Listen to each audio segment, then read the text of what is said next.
Digno é o Senhor Jesus, Cordeiro que a morte conquistou. Digno é o Senhor Jesus, digno, digno, digno. Incrível graça é, amor que não tem fim, o meu lugar tomou, levou a minha cruz, sua vida entregou, e liberdade deu. Oh, Jesus, eu canto, tudo tu és pra mim.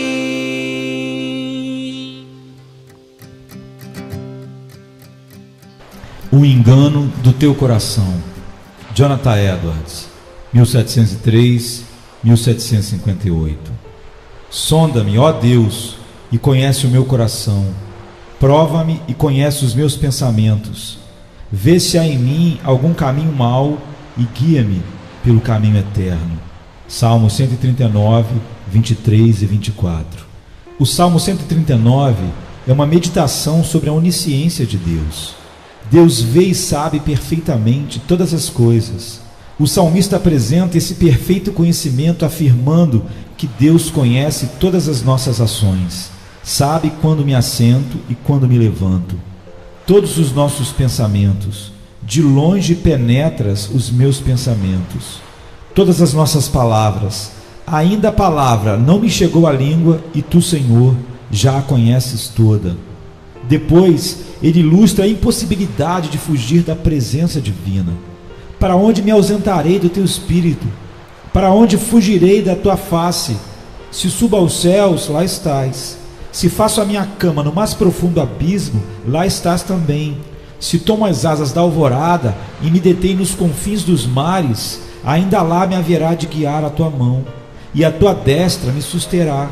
Se eu digo, as trevas com efeito me encobrirão, e a luz ao redor de mim se fará noite, até as próprias trevas não te serão escuras. As trevas e a luz são a mesma coisa.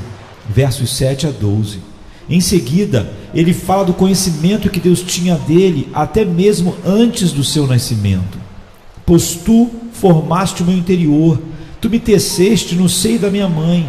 Os meus ossos não te foram encobertos, quando no oculto fui formado e entretecido como nas profundezas da terra. Os teus olhos me viram a substância ainda informe, e no teu livro foram escritos todos os meus dias, cada um deles escrito e determinado, quando nenhum deles havia ainda. Versos 13, 15 e 16. Depois disso, o salmista observa o que deve ser inferido como uma consequência necessária da onisciência de Deus. Tomara, ó Deus, desses cabo do perverso, no verso 19. Finalmente, o salmista faz uma aplicação prática da sua meditação sobre a onisciência de Deus.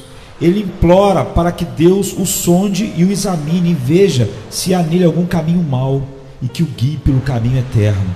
Obviamente, o salmista não está implorando que Deus o sonde para que Deus possa obter alguma informação. O objetivo de todo o salmo é a declaração de que Deus sabe todas as coisas. Por essa razão, o salmista está orando para que Deus o sonde, a fim de que o próprio salmista possa ver e ser informado do pecado do seu próprio coração. Davi, obviamente, examinou seu próprio coração e seus caminhos, mas não confiou nisso. Ele ainda temia que pudesse ter algum pecado desconhecido, que tivesse escapado da sua própria sondagem, então pediu para que Deus o examinasse. Em outro lugar, Davi escreveu: quem há que possa discernir as próprias faltas? Absolve-me das que me são ocultas. Salmo 19, 12. Quando disse faltas ocultas, ele quis dizer que elas lhes eram secretas, aqueles pecados que tinha, mas não era consciente deles. Todos nós deveríamos nos preocupar em saber se vivemos com algum tipo de pecado que até nós mesmos desconhecemos. Se alimentarmos algum desejo secreto ou negligenciamos algum dever espiritual, nossos pecados escondidos são tão ofensivos a Deus e o desonram tanto quanto os conhecidos, evidentes e os notórios. Desde que somos tendentes ao pecado e o nosso coração está cheio deles, devemos tomar um cuidado especial para evitar aqueles que são insolentes, involuntários e cometidos na ignorância. Por que as pessoas vivem no pecado sem saber? Nosso problema em reconhecer se há em nós algum caminho mau não é por falta de luz externa. Certamente Deus não falhou em nos dizer clara e abundantemente quais são os maus caminhos. Ele nos deu mandamentos mais do que suficientes que mostram o que deveríamos e o que não deveríamos fazer, e eles estão claramente colocados diante de nós na sua palavra. Então, nossa dificuldade em conhecer nosso próprio coração não é pelo fato de nos faltarem normas adequadas. Como é possível as pessoas viverem de maneira que desagradam a Deus e, no entanto, parecerem completamente insensíveis a isso e seguirem em frente totalmente esquecidas de seus pecados? Diversos fatores contribuem para essa tendência maligna da humanidade. Primeira, a natureza cega e enganosa do pecado. O coração humano é cheio de pecado e corrupção, e a corrupção tem um efeito espiritual de cegueira. O pecado sempre carrega um grau de obscuridade. Quanto mais ele prevalece, mais ele obscurece e ilude a mente. Ele nos cega para a realidade que está no nosso próprio coração. Assim, o problema não é, em absoluto, a falta da luz da verdade de Deus. A luz brilha suficientemente ao nosso redor, mas a falha está nos nossos olhos. Estão obscurecidos e cegos pela incapacidade mortal que resulta do pecado. O pecado engana facilmente porque controla a vontade humana e isso altera o julgamento. Quando a concupiscência prevalece, predispõe a mente para aprová-la. Quando o pecado influencia nossas preferências, ele parece agradável e bom. A mente é naturalmente predisposta a pensar que tudo que é agradável é correto. Portanto, quando um desejo pecaminoso vence a vontade, também lesa o entendimento. Quanto mais a pessoa anda no pecado, provavelmente mais a sua mente será obscurecida e cega. Assim é que o pecado assume o controle das pessoas. Portanto, quando elas não estão conscientes do seu pecado, fica extremamente difícil fazê-las enxergar o erro. Afinal de contas, o mesmo desejo maligno que as levou ao pecado as cegará. Quanto mais uma pessoa raivosa consente com a malícia ou com a inveja, mais esses pecados cegarão seu entendimento para que ela os aprove. Quanto mais o homem odeia o seu vizinho, mais ele tende a pensar que tem uma boa causa para odiar, e que aquele vizinho é digno de ódio, que merece ser odiado e que não é seu dever amá-lo. Quanto mais prevalece os desejos de um homem impuro, mais doce e agradável o pecado lhe parecerá, e mais ele tenderá a pensar que não há mal nisso. Semelhantemente, quanto mais uma pessoa deseja coisas materiais, provavelmente mais pensa que é desculpável por agir assim. Dirá a si mesmo que precisa de certas coisas e que não pode viver sem elas. Se são necessárias, raciocina ele, não é pecado desejá-las. E as concupiscências do coração podem assim ser justificadas. Quanto mais prevalecem, mais cegam a mente e influenciam o julgamento que as aprova. Por isso, a Bíblia denomina os apetites mundanos de as concupiscências do engano. Efésios 4, 22. Até pessoas piedosas podem por um tempo permanecer cegas e iludidas pela concupiscência e assim viverem de uma maneira que desagrada a Deus. A concupiscência também incita a mente carnal a inventar desculpas para as práticas do pecado. A natureza humana é muito sutil quando se trata de racionalizar o pecado. Alguns são tão devotados às suas maldades que, quando a consciência os importuna, torturam a mente a fim de encontrar argumentos que façam com que ela se cale e que os convençam de que procederam licitamente quando pecaram. O amor a si mesmo também predispõe as pessoas a desculparem o seu pecado. Eles não gostam de se condenar. São naturalmente preconceituosas em seu próprio favor. Procuram bons nomes para denominar suas tendências pecaminosas. Elas as transformam em virtudes, ou no mínimo em tendências inocentes. Rotulam a avareza de prudência, ou então chamam a ganância de negócio inteligente. Quando se alegram com as calamidades do próximo, fingem que é porque esperam que isso trará algum bem à pessoa. Se bebem muito, é porque sua constituição física o exige. Se caluniam ou falam do vizinho, afirmam ser zelosos quanto ao pecado. Se entram numa discussão, dizem ter uma consciência obstinada e consideram sua discórdia mesquinha uma questão de princípios. E assim, encontram bons nomes para todas as formas de mal. As pessoas têm a tendência de adaptar os seus princípios à sua prática, e não ao contrário. Além de permitir que seu comportamento se conforme com a consciência, despenderão uma energia tremenda tentando fazer com que sua consciência se adapte ao seu comportamento. Como o pecado é tão enganoso e como temos muitos pecados no coração, é difícil julgar nossos próprios caminhos com justiça.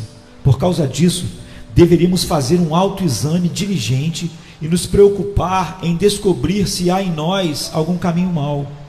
Tende cuidado, irmãos. Jamais aconteça haver em qualquer um de vós um perverso coração de incredulidade que vos afaste do Deus vivo.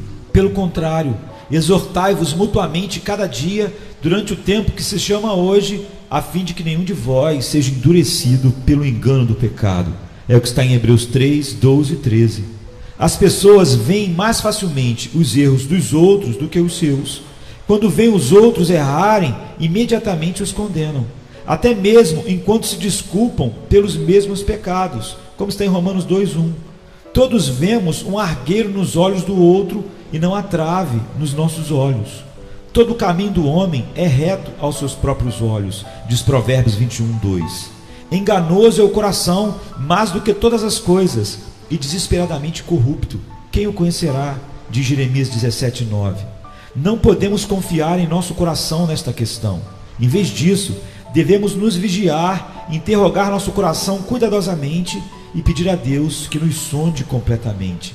O que confia no seu próprio coração é insensato, diz Provérbios 28:26.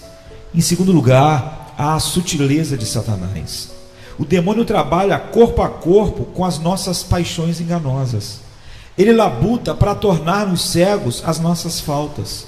Continuamente se esforça para nos levar ao pecado e então trabalha com a nossa mente carnal, nos bajulando com a ideia de que somos melhores do que realmente somos. Assim, ele cega a consciência. É o príncipe das trevas. Cegar e enganar tem sido o seu trabalho desde os nossos primeiros pais. Em terceiro lugar, nós temos a força do hábito. Algumas pessoas se esquecem dos pecados que lhes são habituais. Frequentemente os pecados habituais entorpecem a mente, e dessa maneira, tais pecados que uma vez afligiram a consciência começam a parecer inofensivos. Em quarto lugar, nós temos o exemplo dos outros. Alguns se tornam insensíveis ao próprio pecado porque deixam a opinião popular ditar o seu padrão. Observam o comportamento dos outros a fim de discernir o que está certo ou errado. Porém, a sociedade é tão tolerante com o pecado que muitos deles perderam seu estigma. As coisas que não agradam a Deus e são consideradas abomináveis à sua vista parecem inocentes quando visualizadas através dos olhos da opinião popular. Talvez as vejamos sendo praticadas por pessoas que estimamos, ou nossos superiores, ou por aqueles que são considerados sábios. Isto tende a favorecer essas coisas e a diminuir o sentido da sua pecaminosidade. É especialmente perigoso quando homens piedosos, líderes cristãos respeitados, são vistos comprometidos com práticas pecaminosas. Isso especificamente tende a calejar o coração do observador e a cegar a mente a respeito de qualquer hábito maligno. Em quinto lugar, nós temos a obediência incompleta. Aqueles que obedecem a Deus indiferentemente ou pela metade correm o risco de viverem em pecado encoberto. Alguns cristãos professos negligenciam parte dos seus deveres espirituais enquanto se concentram em outra parte. Seus pensamentos talvez estejam completamente voltados à oração secreta, à leitura bíblica, à adoração pública, à meditação e a outros deveres, enquanto ignoram os deveres morais, suas responsabilidades em relação à esposa, aos seus filhos, aos vizinhos. Sabem que não devem defraudar o seu vizinho, mentir ou fornicar, mas parecem não considerar quanto mal há em falar dos outros de modo leviano, censurar o vizinho, contender e brigar com as pessoas, viver hipocritamente diante da família ou negligenciar a instrução espiritual de seus filhos. Esse tipo de pessoa parece ser muito consciente em algumas coisas, aquelas áreas de sua obrigação sobre as quais se mantém vigilante, mas negligencia completamente outras áreas importantes. Como então descobrir o pecado desconhecido no íntimo? Como observamos, naturalmente é muito difícil avaliar honestamente o nosso próprio pecado. Mas se estivermos realmente preocupados com isso, se formos rígidos e sondarmos totalmente o nosso coração, podemos, na maioria das vezes, descobrir o pecado no íntimo. As pessoas que querem agradar e obedecer a Deus, com toda a luz que desfrutamos, certamente não precisam continuar nos caminhos pecaminosos por causa da ignorância. É verdade que o nosso coração é muito enganoso, mas Deus, em sua santa palavra, nos deu luz suficiente para o estado de trevas em que nos encontramos. Por meio do cuidado e da averiguação, podemos conhecer nossas responsabilidades espirituais e saber se estamos vivendo em algum caminho mau. Todo aquele que tem algum amor a Deus ficará grato pela ajuda bíblica nesta questão. Tais pessoas estão preocupadas em andar em todas as coisas que Deus queria que andassem, como agradá-lo e honrá-lo. Se a vida delas, de alguma maneira, ofende a Deus, terão prazer em saber disso e de maneira nenhuma optam por ocultar de si mesmas o próprio pecado. Também, aquele que pergunta com sinceridade: o que eu devo fazer para ser salvo? Irá querer identificar o pecado em sua vida, já que é o pecado que o separa de Cristo. Há duas maneiras pelas quais chegamos ao conhecimento do nosso pecado. Em primeiro lugar, o conhecimento da lei de Deus. Se você deseja saber se vive em pecados desconhecidos, deve familiarizar-se totalmente com o que Deus quer de você. Na Bíblia, Deus nos deu normas perfeitas e verdadeiras pelas quais devemos andar. Ele expressou seus preceitos clara e fartamente. Assim, somos capazes de saber, a despeito das nossas trevas e desvantagens espirituais, exatamente o que Ele requer de nós. Que revelação da mente divina completa e abundante nós temos nas Escrituras. Quão clara é em nos instruir sobre como nos comportar, quão frequentemente seus preceitos são repetidos e quão explicitamente são revelados de várias maneiras a fim de que pudéssemos entendê-los completamente. Mas que proveito há em tudo isso se negligenciarmos a revelação de Deus e não nos esforçarmos em nos inteirar dela? Que proveito há em se ter princípios piedosos se ainda não os conhecemos? Porque Deus revelaria a sua mente se não nos importamos em saber o que ela é. No entanto, a única maneira pela qual podemos saber se estamos pecando é conhecendo sua lei moral. Pela lei vem o pleno conhecimento do pecado. Romanos 3:20. Entretanto, se não queremos continuar desagradando a Deus, devemos estudar diligentemente os princípios do certo e do errado que Ele revelou. Devemos ler e pesquisar muito mais as Santas Escrituras. E devemos fazer isso com a intenção de conhecer todo o nosso dever. Assim, a palavra de Deus pode ser lâmpada para os nossos pés e luz para os nossos caminhos, como está no Salmo 119, 105. E assim sendo, está claro que a maior parte das pessoas é muito mais culpada simplesmente por causa da sua negligência aos deveres espirituais.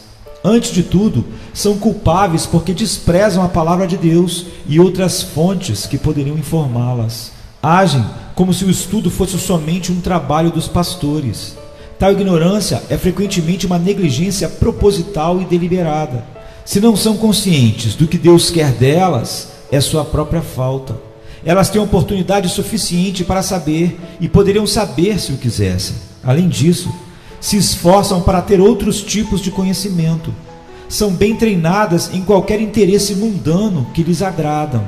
Aprendem qualquer coisa que seja necessário para ganhar a vida no mundo, para ganhar dinheiro. Porém, não gastam nenhuma energia para buscar o que conta para a eternidade. Em segundo lugar, há o autoconhecimento. Se você deseja saber se está odiando o seu pecado secreto, deve examinar a si mesmo. Compare a sua vida com a lei de Deus e veja se você se conforma com o padrão divino. Este é o caminho primário que devemos tomar para descobrir nosso próprio caráter. Esta é uma diferença importante entre o ser humano e os animais irracionais. O homem é capaz de autorreflexão, capaz de contemplar seus próprios atos e avaliar a natureza e a qualidade deles. Sem dúvida nenhuma, isso foi parte do motivo pelo qual Deus nos deu o seu poder, a fim de que pudéssemos conhecer e avaliar nossos próprios caminhos. Devemos nos examinar até descobrirmos se concordamos ou não com os princípios da Bíblia. Isso requer a máxima atenção, a fim de não omitir os nossos próprios erros, ou de não permitir que nenhum caminho mau se esconda de maneira dissimulada. Agora, como examinar a si mesmo? Você poderia pensar que já temos mais informação sobre nós mesmos do que sobre qualquer outra coisa. Afinal de contas, estamos sempre junto de nós. Somos totalmente conscientes dos nossos atos. Instantaneamente sabemos tudo o que acontece conosco e tudo o que fazemos. Mas em alguns aspectos é mais difícil obter um conhecimento verdadeiro sobre nós mesmos do que sobre qualquer outra coisa. Portanto, devemos investigar diligentemente no segredo do nosso coração e examinar cuidadosamente todos os nossos caminhos e condutas. Aqui estão algumas diretrizes para ajudar neste processo. Sempre una a autorreflexão com a leitura e o ouvir da palavra de Deus. Quando você ler a Bíblia ou ouvir sermões, reflita e compare os seus caminhos com o que você leu ou ouviu. Pondere que harmonia ou desarmonia existe entre a palavra e os seus caminhos. A Bíblia testifica contra todo tipo de pecado e tem direção para qualquer responsabilidade espiritual, como escreveu Paulo. Toda a Escritura é inspirada por Deus e útil para o ensino, para a repreensão, para a correção, para a educação na justiça, a fim de que o homem seja perfeito e perfeitamente habilitado para toda boa obra, como está em 2 Timóteo 3, 16 e 17. Portanto, quando ler os mandamentos dados por Cristo e seus apóstolos, pergunte-se: vivo de acordo com essas regras ou vivo de maneira contrária a elas? Quando ler histórias na Bíblia sobre os pecados e sobre os culpados, faça uma autorreflexão enquanto avança na leitura. Pergunte a si mesmo se é culpado de pecados semelhantes.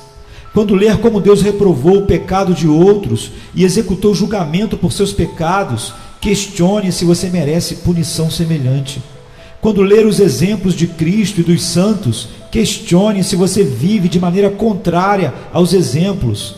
Quando ler sobre como Deus louvou e recompensou o seu povo pelas suas virtudes e boas obras, pergunte se você merece a mesma bênção. Faça uso da palavra como um espelho pelo qual você examina cuidadosamente a si mesmo e seja um praticante da palavra, como diz Tiago 1, 23 e 25. Poucos são aqueles que fazem como deveriam. Enquanto o ministro testifica contra o pecado, a maioria está ocupada pensando em como os outros falham em estar à altura da pregação, à altura da palavra de Deus. Podem ouvir centenas de coisas em sermões que se aplicam adequadamente a eles, mas nunca pensam que o que o pregador está falando lhes diz respeito. A mente deles está fixa em outras pessoas para quem a mensagem parece se encaixar, mas eles nunca julgam necessitar dessa pregação. Em segundo lugar, se você faz coisas que geralmente são evitadas por pessoas perspicazes e maduras, tenha um cuidado especial em questionar-se se tais atos poderiam ser pecaminosos. Talvez você tenha argumentado consigo mesmo que tal ou tal prática é lícita, você não vê mal algum nela. Porém, se a coisa é geralmente condenada por pessoas piedosas, com certeza isso parece suspeito. Será prudente de sua parte considerar conscientemente se isso desagrada a Deus. Se uma prática não é aprovada por aqueles que, em tais casos, em geral, provavelmente são mais corretos, você deveria considerar com maior cuidado se a coisa em questão é lícita ou ilícita. Em terceiro lugar, pergunte a si mesmo se no seu leito de morte terá lembranças agradáveis em relação à maneira que você viveu.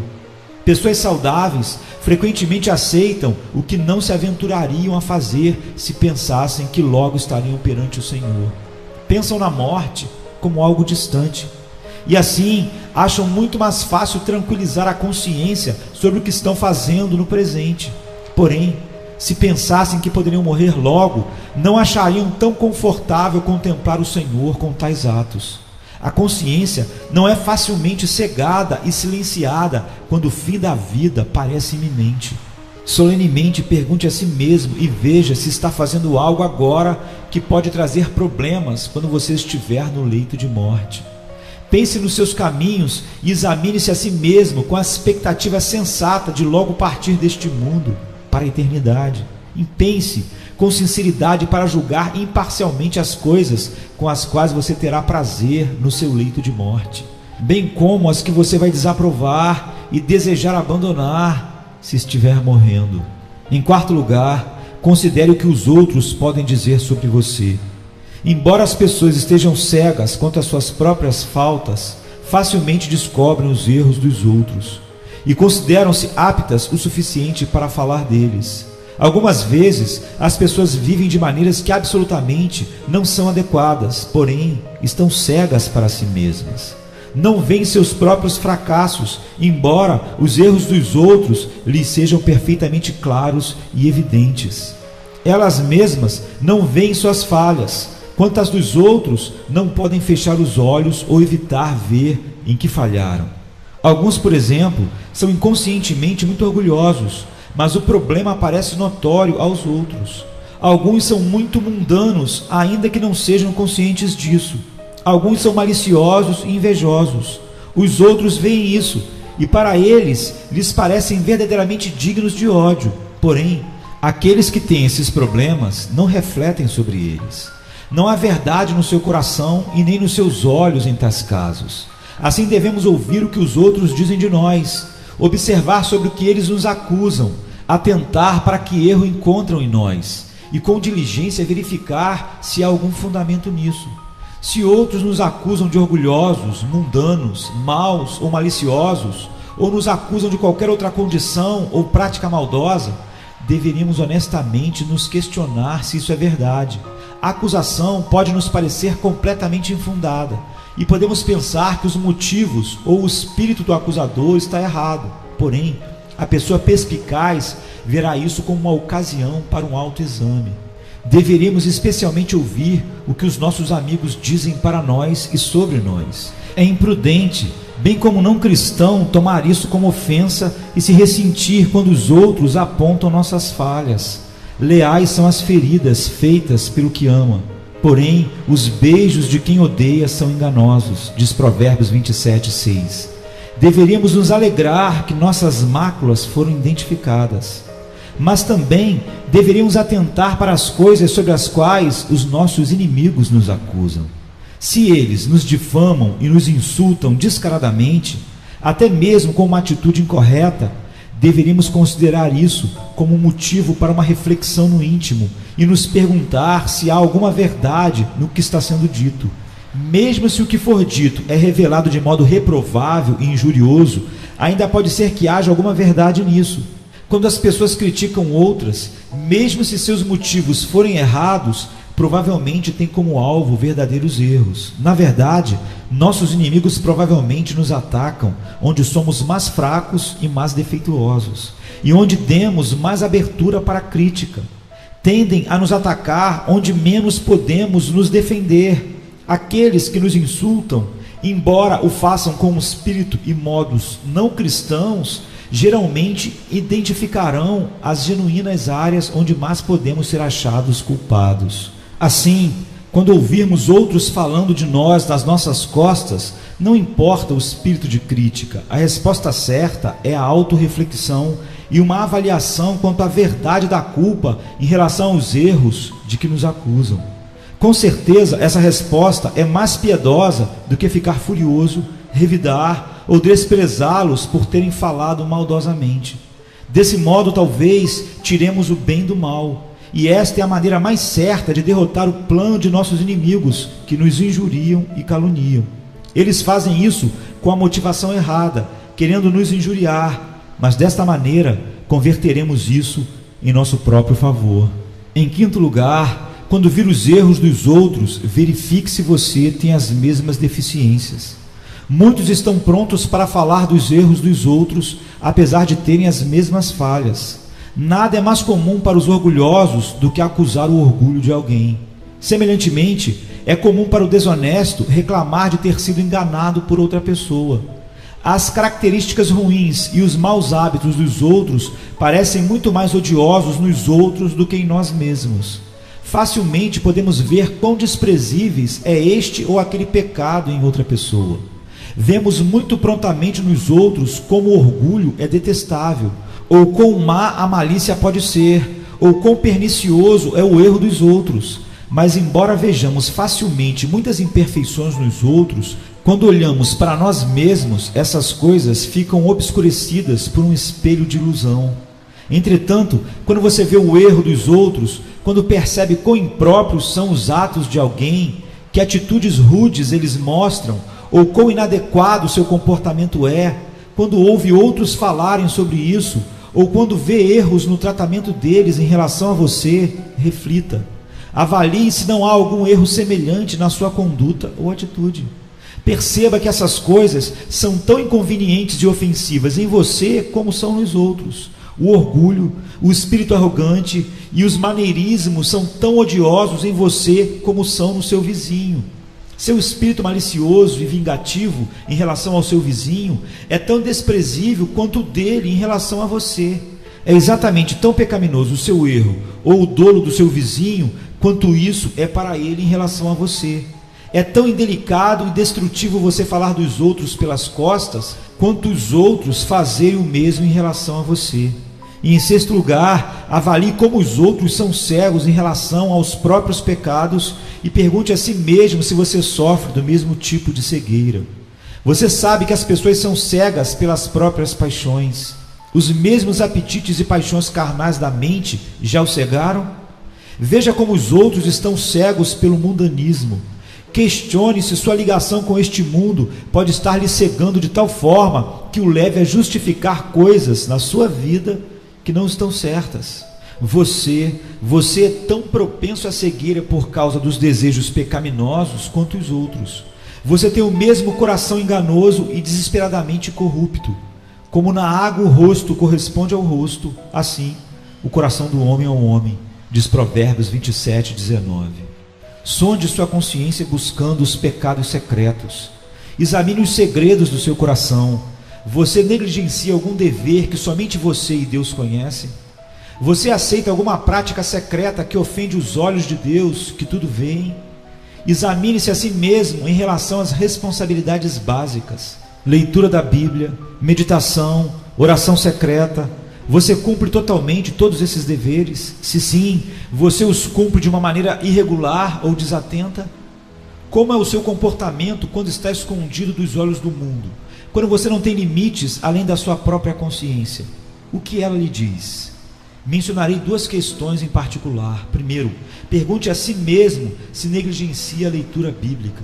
Certamente a Bíblia foi escrita para ser lida, não somente por ministros e pastores, mas também pelas pessoas. Não é suficiente ler a Bíblia uma vez ou somente em ocasiões especiais. As Escrituras nos foram dadas para estarem conosco continuamente, para atuarem como regra da vida. Assim como o artesão precisa da medida padrão e o cego do seu guia, assim como aquele que caminha na escuridão carrega uma luz, assim a Bíblia deve ser a lâmpada para os nossos pés e a luz para os nossos caminhos, como diz o Salmo 119, 105. Josué 1,8 diz: não cesses de falar deste livro da lei, antes medita nele dia e noite, para que tenhas cuidado de fazer segundo tudo quanto nele está escrito. Então farás prosperar o teu caminho e serás bem-sucedido. Deuteronômio 6, 6 e 9 ordenou aos israelitas: estas palavras que hoje te ordeno estarão no teu coração, tu as inculcarás a teus filhos, e delas falarás assentado em tua casa, e andando pelo caminho, e ao deitar-te, e ao levantar-te. Também as atarás como sinal na tua mão, e te serão por frontal entre os olhos, e as escreverás nos umbrais da tua casa e nas tuas portas. Da mesma maneira, Cristo nos ordenou a buscar as Escrituras, como está em João 5,39. São estas as minas que temos que cavar, a fim de alcançarmos os tesouros escondidos. Você negligencia este dever? Em segundo lugar, Pergunte a si mesmo se secretamente você está entretendo alguma paixão sensual. Há muitas maneiras e muitos graus de agradar a nossa concupiscência carnal, mas cada um deles está provocando a um Deus que é santo. Você até mesmo se reprime de um prazer indecente, mas de vez em quando, de algum modo, você gratifica suas paixões e se permite testar a doçura de um prazer ilícito. Você percebe que ofende a Deus até mesmo quando faz isso apenas em pensamento e imaginação? Você é culpado desse pecado? Agora olhe para o perigo do pecado não abandonado. As instruções para você autoexaminar-se quanto a algum pecado do qual você não esteja ciente já foram dadas. Como estão as coisas na sua vida? Você acha que está vivendo em algum caminho mau? Não estou perguntando se você está livre do pecado. Isso não é o esperado, pois não há quem não peque, como diz 1 Reis 8,46. Mas há algum tipo de pecado incorporado a seu estilo de vida e prática? Sem dúvida, alguns estão limpos nessa questão. Alguns irrepreensíveis no seu caminho, que andam na lei do Senhor, que guardam as suas prescrições e o buscam de todo o coração, não praticam a iniquidade e andam nos seus caminhos, diz Salmo 119, de 1 a 3. Permita que sua consciência responda sobre como você vê sua própria vida. Você pratica algum pecado pela força do hábito? Você se deu permissão para isso? Se esse for o caso, considere o seguinte: em primeiro lugar, se você tem procurado a salvação e ainda não a encontrou, a razão disso pode ser algum tipo de pecado em sua vida. Talvez tenha se perguntado qual é o problema que o deixa tão preocupado em relação à sua salvação, quando diligentemente você a tem buscado e ainda não teve retorno. Muitas vezes já implorou a Deus e Ele ainda não atentou para você. Outros recebem conforto, mas você ainda permanece em trevas. Mas isso não deve surpreender se você se agarrou a algum tipo de pecado por muito tempo. Não é isso uma razão suficiente para que todas as suas orações e todas as suas pretensões deixem de ser atendidas? Se você tem tentado reter seu pecado enquanto busca o Salvador, você não está buscando a salvação de maneira correta nem verdadeiramente. O caminho certo é abandonar sua perversidade. Se você tem algum membro corrupto e não o corta fora, corre o risco de ele o levar para o inferno, como diz Cristo em Mateus 5, 29 e 30. Em segundo lugar, se a graça parece estar definhando ao invés de florescer na sua alma, talvez a causa disso seja algum tipo de pecado. A maneira de crescer na graça é andar em obediência e ser muito determinado nisso.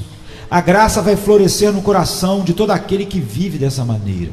Se você vive em algum caminho mau, ele será como uma doença incubada, sugando sua vitalidade. O pecado então o manterá pobre, fraco e desfalecido. Basta que um pecado seja praticado habitualmente para anular sua prosperidade espiritual e frear o crescimento e a força da graça em seu coração. Ele entristecerá o Espírito Santo, como diz Efésios 4:30. Ele impedirá a boa influência da palavra de Deus. O tempo que ele permanecer será como uma úlcera, que o mantém fraco e deficiente, embora você se alimente da melhor e mais proveitosa comida espiritual, ouvindo muitos sermões, bons sermões. Em terceiro lugar, se você caiu em grande pecado, talvez algum tipo de pecado na sua vida tenha sido a raiz fundamental do seu grande fracasso. Uma pessoa que não evita o pecado e não é meticulosamente obediente, não pode ser guardada dos grandes pecados.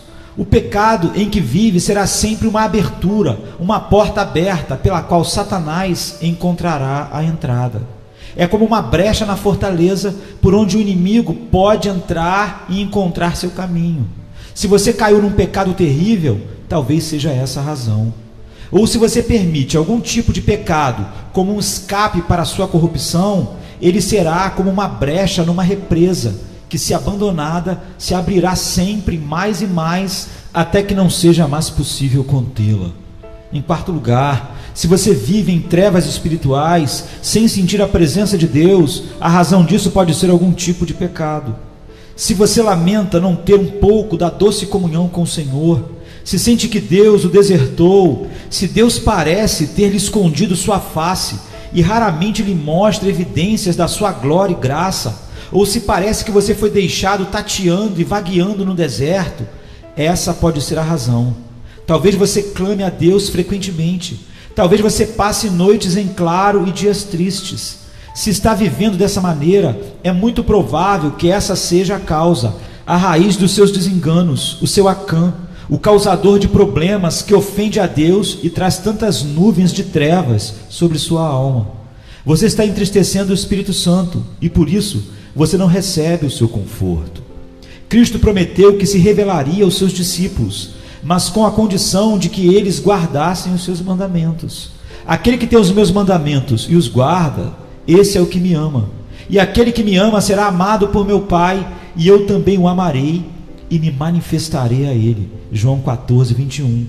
Mas se você rotineiramente vive em desobediência aos seus mandamentos, não é de se admirar que ele não se manifeste a você. A maneira de receber o favor divino é andar perto dele. Em quinto lugar, se você duvida da sua salvação, talvez algum tipo de pecado na sua vida tenha levantado essas dúvidas. O melhor jeito de se ter a clara evidência de sua salvação é por meio de um andar junto a Deus. Isso, como já notamos, é também a maneira de se ter a graça florescente e florescendo na alma.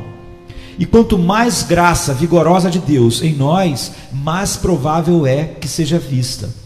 Mas se você vive com algum tipo de pecado, não é de surpreender que isso diminua grandemente a sua certeza. Afinal de contas, isso subjuga o exercício da graça e esconde a luz da face de Deus. E pode acontecer de você nunca saber se é um verdadeiro cristão, até que tenha abandonado totalmente o pecado no qual vive. Em sexto lugar, se Deus o reprovou, talvez algum tipo de pecado em sua vida explique o motivo. Provavelmente, a prática de um hábito pecaminoso ou o fato de tolerar um ato maldoso tenha sido a razão de ter recebido uma reprovação e um castigo doloroso. Às vezes, Deus é excessivamente severo no trato com seu povo pelos seus pecados neste mundo. Deus não permitiu que Moisés e Arão entrassem na terra prometida, porque o haviam desobedecido e pecado com seus lábios nas águas de Meribá. E como Deus foi terrível quando tratou com Davi, que aflição levou para sua família. Um dos seus filhos violentou sua irmã, outro matou o irmão e depois de expulsar seu pai do trono, na vista de todo Israel, deflorou a concubina do seu pai perante todos. O seu fim foi terrível, machucou completamente o coração de seu pai, como diz 2 Samuel 18:33. Imediatamente depois aconteceu a rebelião de Seba, em 2 Samuel 20. No fim da vida, Davi viu seu outro filho usurpar o trono. Quão severamente Deus tratou Eli por ele ter vivido no pecado, não refreando seus filhos da maldade diante de Deus. Os 2 filhos foram mortos no mesmo dia e o próprio Eli morreu violentamente. A arca foi levada cativa, como diz 1 Samuel 4. A casa de Eli foi amaldiçoada para sempre. O próprio Deus jurou que a iniquidade da casa de Eli nunca seria expiada por meio de sacrifícios e ofertas, como está em 1 Samuel 3, 13 e 14. O sacerdócio foi tirado de Eli e transferido para outra linhagem. Nunca mais houve um sacerdote na família de Eli, como diz 2 Samuel 12, 31. O motivo das repreensões divinas que recebeu é algum tipo de pecado na sua vida? Na verdade, no tocante aos acontecimentos da providência, você não pode ser julgado pelos seus vizinhos, porém, com certeza, você deveria se perguntar se Deus está contendendo com você, como diz Jó 10, 2. Em sétimo lugar, se a morte lhe causa medo, talvez seja porque você esteja vivendo em algum tipo de pecado. Quando pensa na morte, você se encolhe a esse pensamento? Quando tem uma doença, ou quando alguma coisa ameaça a sua vida, você sente medo? Os pensamentos de morte e a eternidade alarmam você, embora seja um cristão? Se você vive num caminho mau, provavelmente essa seja a razão de seus medos. O pecado deixa a sua cabeça sensual e mundana e, portanto, o impede de desfrutar de uma alegria celestial. O pecado diminui a graça e impede o desfrute das antecipações do conforto celestial que, de outra maneira, você desfrutaria. O pecado impede o sentimento da presença e do favor divinos. Sem isso, não é de se espantar que você não veja a morte diante de si sem temor. E por último, não permaneça em qualquer tipo de pecado. Se ao ouvir essas palavras, você percebeu que vive em um tipo de pecado, considere que de agora em diante, se viver da mesma maneira, estará vivendo com um pecado conhecido. Se era ou não era conhecido no passado, você talvez tenha vivido assim inadvertidamente. Mas agora que é consciente dele, se continuar nele, seu pecado não será um pecado da ignorância, mas você se mostrará como um dos que vivem intencionalmente em caminhos de pecados conhecidos contra Deus. Amém. Amém. O engano do teu coração. Jonathan Edwards, 1703-1758. Digno é o Senhor Jesus, Cordeiro que a morte conquistou.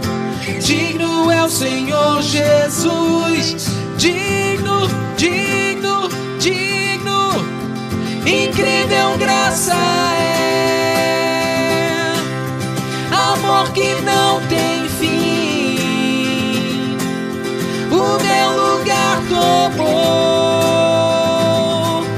levou a minha cruz, sua vida entregou, e liberdade deu. Oh, Jesus, eu canto, tudo tu és pra mim.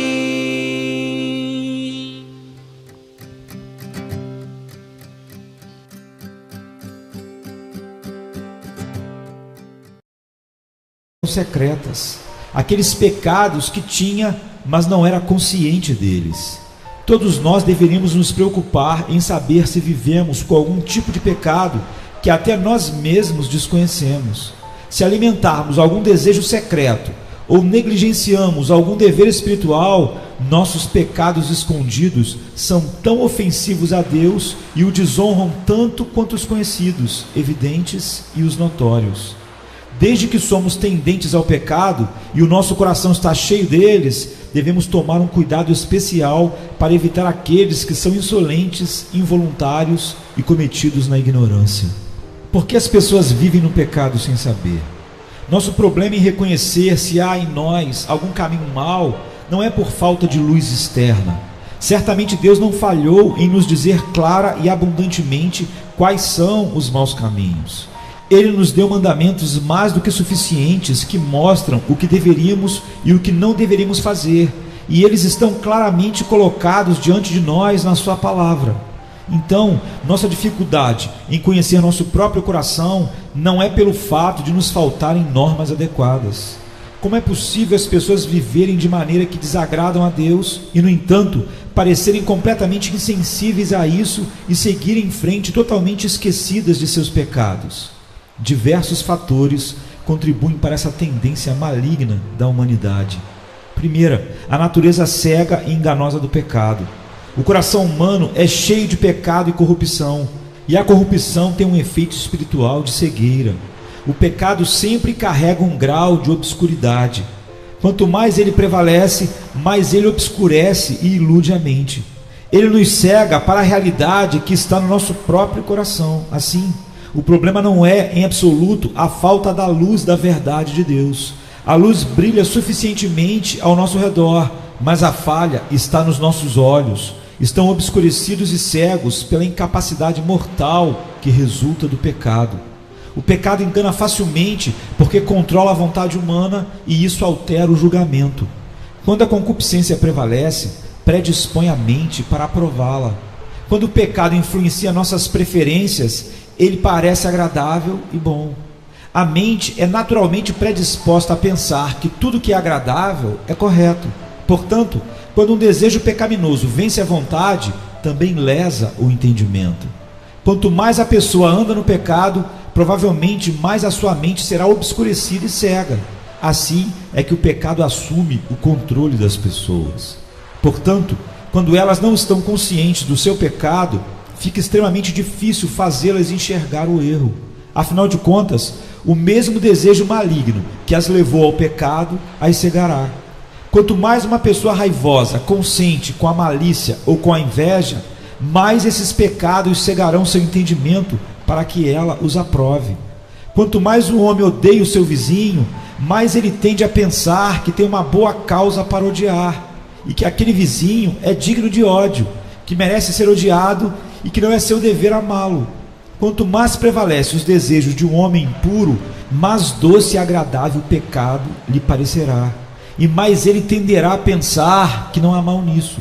Semelhantemente, quanto mais uma pessoa deseja coisas materiais, provavelmente mais pensa que é desculpável por agir assim.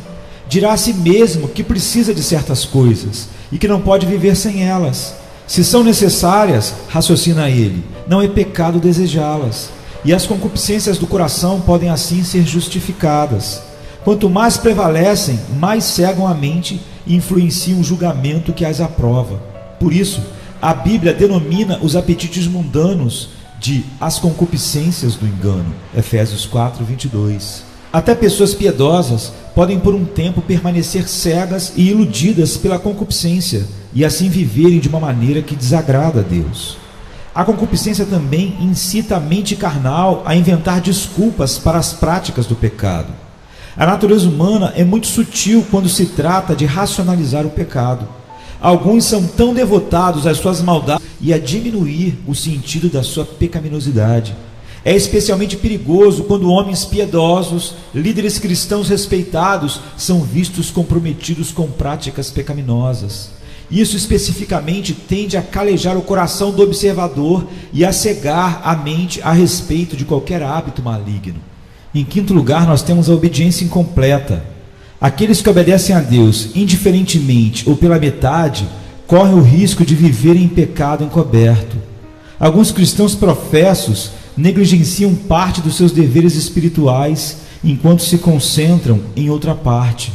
Seus pensamentos talvez estejam completamente voltados à oração secreta, à leitura bíblica, à adoração pública, à meditação e a outros deveres, enquanto ignoram os deveres morais, suas responsabilidades em relação à esposa, aos seus filhos, aos vizinhos.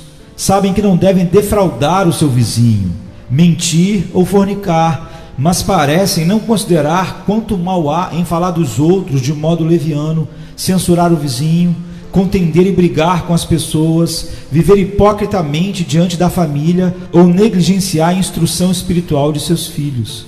Esse tipo de pessoa parece ser muito consciente em algumas coisas, aquelas áreas de sua obrigação sobre as quais se mantém vigilante, mas negligencia completamente outras áreas importantes. Como então descobrir o pecado desconhecido no íntimo?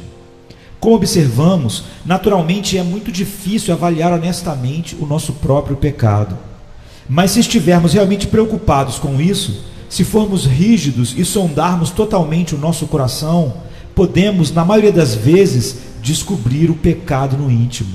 As pessoas que querem agradar e obedecer a Deus, com toda a luz que desfrutamos, certamente não precisam continuar nos caminhos pecaminosos por causa da ignorância. É verdade que o nosso coração é muito enganoso, mas Deus, em sua santa palavra, nos deu luz suficiente para o estado de trevas em que nos encontramos. Por meio do cuidado e da averiguação, podemos conhecer nossas responsabilidades espirituais e saber se estamos vivendo em algum caminho mau. Todo aquele que tem algum amor a Deus ficará grato pela ajuda bíblica nesta questão. Tais pessoas estão preocupadas em andar em todas as coisas que Deus queria que andassem, como agradá-lo e honrá-lo.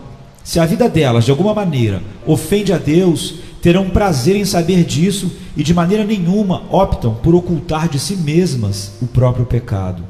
Também, aquele que pergunta com sinceridade: o que eu devo fazer para ser salvo? Irá querer identificar o pecado em sua vida, já que é o pecado que o separa de Cristo. Há duas maneiras pelas quais chegamos ao conhecimento do nosso pecado. Em primeiro lugar, o conhecimento da lei de Deus. Se você deseja saber se vive em pecados desconhecidos, deve familiarizar-se totalmente com o que Deus quer de você. Na Bíblia, Deus nos deu normas perfeitas e verdadeiras pelas quais devemos andar. Ele expressou seus preceitos clara e fartamente. Assim, somos capazes de saber a despeito das nossas trevas e desvantagens espirituais, exatamente o que Ele requer de nós. Que revelação da mente divina completa e abundante nós temos nas Escrituras. Quão clara é em nos instruir sobre como nos comportar, quão frequentemente seus preceitos são repetidos e quão explicitamente são revelados de várias maneiras a fim de que pudéssemos entendê-los completamente. Mas que proveito há em tudo isso se negligenciarmos a revelação de Deus e não nos esforçarmos em nos inteirar dela? Que proveito há em se ter princípios piedosos se ainda não os conhecemos? Porque Deus revelaria a sua mente se não nos importamos em saber o que ela é. No entanto, a única maneira pela qual podemos saber se estamos pecando é conhecendo sua lei moral. Pela lei vem o pleno conhecimento do pecado. Romanos 3:20. Entretanto, se não queremos continuar desagradando a Deus, devemos estudar diligentemente os princípios do certo e do errado, que quando a consciência os importuna, torturam a mente a fim de encontrar argumentos que façam com que ela se cale e que os convençam de que procederam licitamente quando pecaram. O amor a si mesmo também predispõe as pessoas a desculparem o seu pecado. Eles não gostam de se condenar, são naturalmente preconceituosas em seu próprio favor, procuram bons nomes para denominar suas tendências pecaminosas. Elas as transformam em virtudes, ou no mínimo em tendências inocentes, rotulam a avareza de prudência, ou então chamam a ganância de negócio inteligente. Quando se alegram com as calamidades do próximo, fingem que é porque esperam que isso trará algum bem à pessoa. Se bebem muito, é porque sua constituição física o exige. Se caluniam ou falam do vizinho, afirmam ser zelosos quanto ao pecado. Se entram numa discussão, dizem ter uma consciência obstinada e consideram sua discórdia mesquinha uma questão de princípios. E assim, encontram bons nomes para todas as formas de mal. As pessoas têm a tendência de adaptar os seus princípios à sua prática, e não ao contrário. Além de permitir que seu comportamento se conforme com a consciência, despenderão uma energia tremenda tentando fazer com que sua consciência se adapte ao seu comportamento. Como o pecado é tão enganoso e como temos muitos pecados no coração, é difícil julgar nossos próprios caminhos com justiça. Por causa disso, deveríamos fazer um autoexame diligente e nos preocupar em descobrir se há em nós algum caminho mau. Tende cuidado, irmãos. Jamais aconteça haver em qualquer um de vós um perverso coração de incredulidade que vos afaste do Deus vivo. Pelo contrário, exortai-vos mutuamente cada dia durante o tempo que se chama hoje, a fim de que nenhum de vós seja endurecido pelo engano do pecado. É o que está em Hebreus 3, 12 e 13. As pessoas veem mais facilmente os erros dos outros do que os seus. Quando veem os outros errarem, imediatamente os condenam, até mesmo enquanto se desculpam pelos mesmos pecados, como está em Romanos 2:1. Todos vemos um argueiro nos olhos do outro e não a trave nos nossos olhos. Todo o caminho do homem é reto aos seus próprios olhos, diz Provérbios 21:2. Enganoso é o coração mais do que todas as coisas, e desesperadamente corrupto. Quem o conhecerá? Diz Jeremias 17:9. Não podemos confiar em nosso coração nesta questão. Em vez disso, devemos nos vigiar, interrogar nosso coração cuidadosamente e pedir a Deus que nos sonde completamente. O que confia no seu próprio coração é insensato, diz Provérbios 28:26. Em segundo lugar, há a sutileza de Satanás. O demônio trabalha corpo a corpo com as nossas paixões enganosas. Ele labuta para tornar-nos cegos às nossas faltas. Continuamente se esforça para nos levar ao pecado e então trabalha com a nossa mente carnal, nos bajulando com a ideia de que somos melhores do que realmente somos. Assim, ele cega a consciência. É o príncipe das trevas. Cegar e enganar tem sido o seu trabalho desde os nossos primeiros pais. Em terceiro lugar, nós temos a força do hábito. Algumas pessoas se esquecem dos pecados que lhes são habituais. Frequentemente os pecados habituais entorpecem a mente, e dessa maneira, tais pecados que uma vez afligiram a consciência começam a parecer inofensivos. Em quarto lugar, nós temos o exemplo dos outros. Alguns se tornam insensíveis ao próprio pecado porque deixam a opinião popular ditar o seu padrão. Observam o comportamento dos outros a fim de discernir o que está certo ou errado. Porém, a sociedade é tão tolerante com o pecado que muitos deles perderam seu estigma. As coisas que não agradam a Deus e são consideradas abomináveis à sua vista parecem inocentes quando visualizadas através dos olhos da opinião popular. Talvez as vejamos sendo praticadas por pessoas que estimamos, ou nossos superiores, ou por aqueles que são considerados sábios. Isto tende a favorecer essas coisas. Digno é o Senhor Jesus, Cordeiro que a morte conquistou. Digno é o Senhor Jesus, digno, digno, digno. Incrível graça é, amor que não tem fim. O meu lugar tomou, levou a minha cruz, sua vida entregou,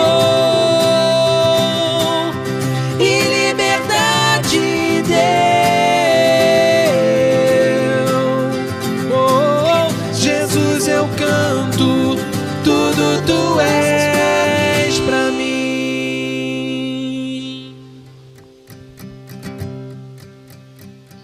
O engano do teu coração.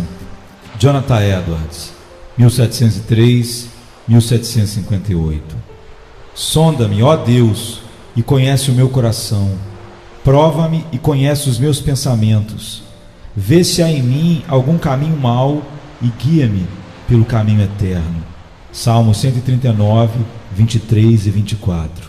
O Salmo 139 é uma meditação sobre a onisciência de Deus. Deus vê e sabe perfeitamente todas as coisas. O salmista apresenta esse perfeito conhecimento afirmando que Deus conhece todas as nossas ações, sabe quando me assento e quando me levanto. Todos os nossos pensamentos, de longe penetras os meus pensamentos. Todas as nossas palavras, ainda a palavra não me chegou à língua e tu, Senhor, já a conheces toda. Depois, ele ilustra a impossibilidade de fugir da presença divina. Para onde me ausentarei do teu espírito? Para onde fugirei da tua face? Se subo aos céus, lá estás. Se faço a minha cama no mais profundo abismo, lá estás também.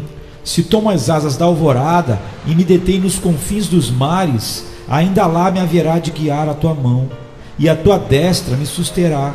Se eu digo, as trevas com efeito me encobrirão, e a luz ao redor de mim se fará noite, até as próprias trevas não te serão escuras. As trevas e a luz são a mesma coisa.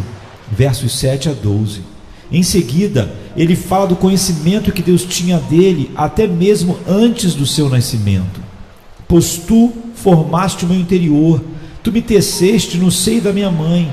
Os meus ossos não te foram encobertos, quando no oculto fui formado e entretecido como nas profundezas da terra.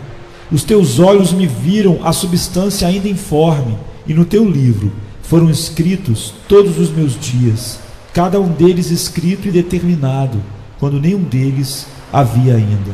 Versos 13, 15 e 16. Depois disso, o salmista observa o que deve ser inferido como uma consequência necessária da onisciência de Deus. Tomara, ó Deus, desses cabo do perverso, no verso 19. Finalmente, o salmista faz uma aplicação prática da sua meditação sobre a onisciência de Deus. Ele implora para que Deus o sonde e o examine e veja se há nele algum caminho mau e que o guie pelo caminho eterno. Obviamente, o salmista não está implorando que Deus o sonde para que Deus possa obter alguma informação. O objetivo de todo o salmo é a declaração de que Deus sabe todas as coisas. Por essa razão, o salmista está orando para que Deus o sonde, a fim de que o próprio salmista possa ver e ser informado do pecado do seu próprio coração. Davi, obviamente, examinou seu próprio coração e seus caminhos, mas não confiou nisso. Ele ainda temia que pudesse ter algum pecado desconhecido, que tivesse escapado da sua própria sondagem Então pediu para que Deus o examinasse. Em outro lugar, Davi escreveu: quem há que possa discernir as próprias faltas?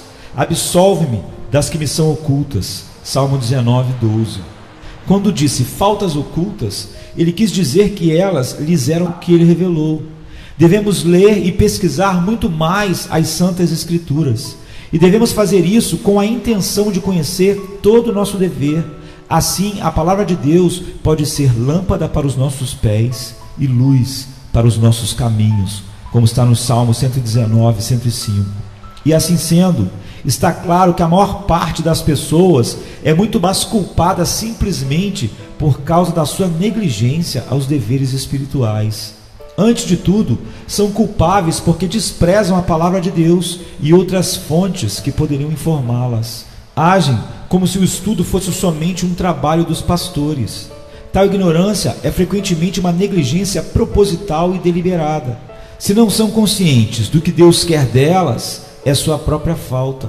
Elas têm oportunidade suficiente para saber e poderiam saber se o quisessem. Além disso, se esforçam para ter outros tipos de conhecimento.